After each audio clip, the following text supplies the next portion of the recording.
तो बच्चों कैसे हैं आप सब। मैं उम्मीद करता हूँ आप सब बहुत अच्छे होंगे, बहुत बढ़िया होंगे। तो आज हम लोग जो लेक्चर देखने वाले हैं वो कल के ही लेक्चर का पार्ट 2 है, यानी राज्य के नीति निर्देशक तत्व का आज हम पार्ट 2 देखेंगे और साथ ही साथ मौलिक अधिकार और नीति निर्देशक तत्व में क्या अंतर है उसको भी देखेंगे और समझेंगे, क्योंकि क्वेश्चन इससे भी आता ही आता है।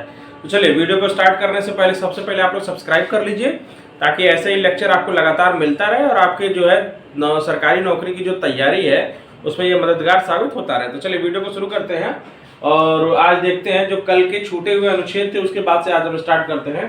तो सबसे पहले आज हम लोग स्टार्ट करेंगे अनुच्छेद 47 से, ठीक है ना। अनुच्छेद 47 में आइए देखते हैं क्या कहा गया है।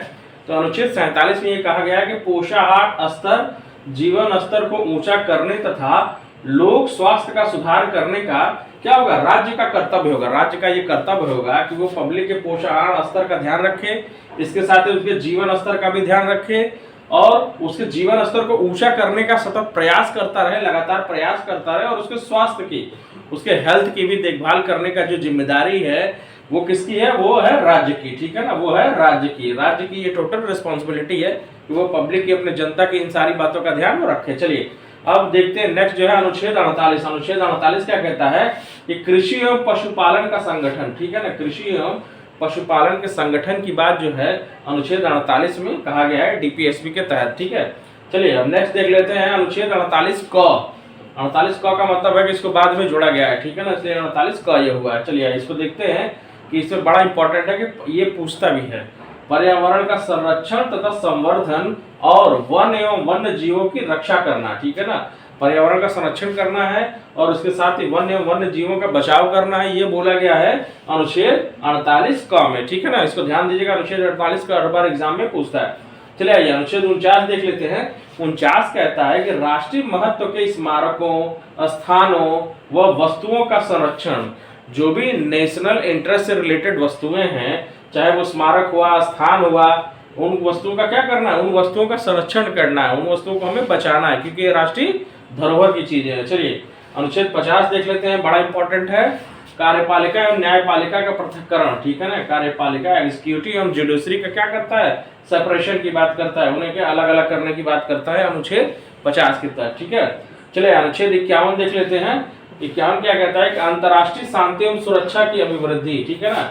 इंटरनेशनल पीस जो है, हर जगह दुनिया में जो है इंटरनेशनल पीस बहुत जरूरी है, क्योंकि पूरी दुनिया में उथल पुथल सा माहौल बना हुआ है, विचारधारा के स्तर पे, पूंजी के स्तर पे, धर्म के स्तर पे।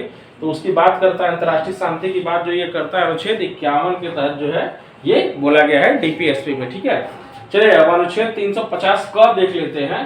अनुच्छेद 350 क में क्या बोला गया है कि प्राथमिक स्तर पर मातृभाषा में शिक्षा देना, ठीक है ना। यानी जो बेसिक लेवल की जो एजुकेशन है, प्राइमरी लेवल की जो एजुकेशन है, उसको जो है मातृभाषा में जो है उसको देने की बात कही गई है, ताकि बच्चा ज्यादा से ज्यादा क्या कर सके, उसमें इन्वॉल्व हो सके और ज्यादा से ज्यादा उस जो ज्ञान को, शिक्षा को जो है समझ सके, क्योंकि बेसिक लेवल पे वो मातृभाषा में ही कंफर्टेबल महसूस करता है। चलिए अनुच्छेद 351 की बात अगर की जाए तो 351 में बोला गया है कि हिंदी को प्रोत्साहन, ठीक है, हिंदी को प्रोत्साहन देने की बात जो है डीपीएसपी में अनुच्छेद 351 के तहत जो है वो बोला गया है, ठीक है। चलिए अब सबसे ज्यादा इंपॉर्टेंट टॉपिक हमारा शुरू हो रहा है कि नीति निर्देशक सिद्धांत और मौलिक कर्तव्य में क्या क्या अंतर होता है, ठीक है ना। ये क्वेश्चन जो है अक्सर एग्जाम में पूछ देता है, ये मेन से रिलेटेड भी क्वेश्चन है। चलिए आइए इसको देखते हैं कि नीति निर्देशक सिद्धांत और मौलिक कर्तव्य में क्या क्या अंतर है। चलिए फर्स्ट देखते हैं नीति निर्देशक तत्व यानी डीपीएसपी को, कि यह आयरलैंड के संविधान से लिया गया है, ठीक है ना। डीपीएसपी की बात किया जाए तो फर्स्ट पॉइंट जो है, फर्स्ट जो अंतर है वो आयरलैंड के संविधान से लिया गया है। वहीं अगर मौलिक कर्तव्य की बात किया जाए, मौलिक अधिकार की बात किया जाए तो यह यूएसए के संविधान से लिया गया है, यानी अमेरिका के संविधान से हमारा जो है मौलिक अधिकार जो है वो लिया गया है। चलिए अब डीपीएससी में सेकंड पोजीशन देखते हैं, पॉइंट देखते हैं कि इसका वर्णन संविधान के भाग 4 में, ठीक है ना। इसका वर्णन जो है संविधान के भाग 4 में किया गया है और उसका वर्णन संविधान के भाग 3 में किया गया है, ठीक है ना। संविधान के भाग 3 में जो है फंडामेंटल राइट्स का जो वर्णन किया गया है। चलिए थर्ड पॉइंट देखते हैं, इसे लागू करने के लिए न्यायालय नहीं जाया जा सकता है। बड़ा इंपॉर्टेंट पॉइंट है कि डीपीएसपी को लागू करने के लिए आप कोर्ट जो है नहीं जा सकते हैं। वहीं इसके अपोजिट अगर फंडामेंटल राइट्स की बात किया जाए तो इसको लागू करने के लिए हम कोर्ट में, चाहे हाई कोर्ट, सुप्रीम कोर्ट जो भी है, उसके तहत जो है हम जा सकते हैं, ठीक है ना। यानी इसे लागू करने के लिए न्यायालय जो है वो जाया जा सकता है, ठीक है ना, न्यायालय हम जा सकते हैं। चलिए नेक्स्ट पॉइंट देखते हैं, फोर्थ पॉइंट ये है यह समाज की भलाई के लिए है। जो डीपीएसपी है वह समाज की भलाई के लिए लाया गया है। वहीं अगर फंडामेंटल राइट्स की बात किया जाए तो ये व्यक्ति के अधिकार के लिए है, ठीक है ना, व्यक्ति के अधिकार के लिए, यानी अगर वो भारतीय है तो जितने भी उसके अधिकार होंगे ये उसके अधिकार की रक्षा के लिए, प्रोटेक्शन के लिए है।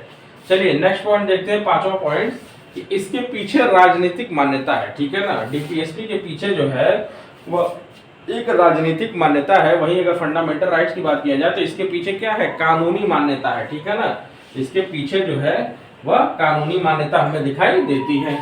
चलिए 6 पॉइंट देखा जाए कि यह सरकार के अधिकारों को बढ़ाता है, ठीक है ना, यह क्या करता है, डीपीएसपी सरकार के अधिकारों को जो है वो बढ़ाता है।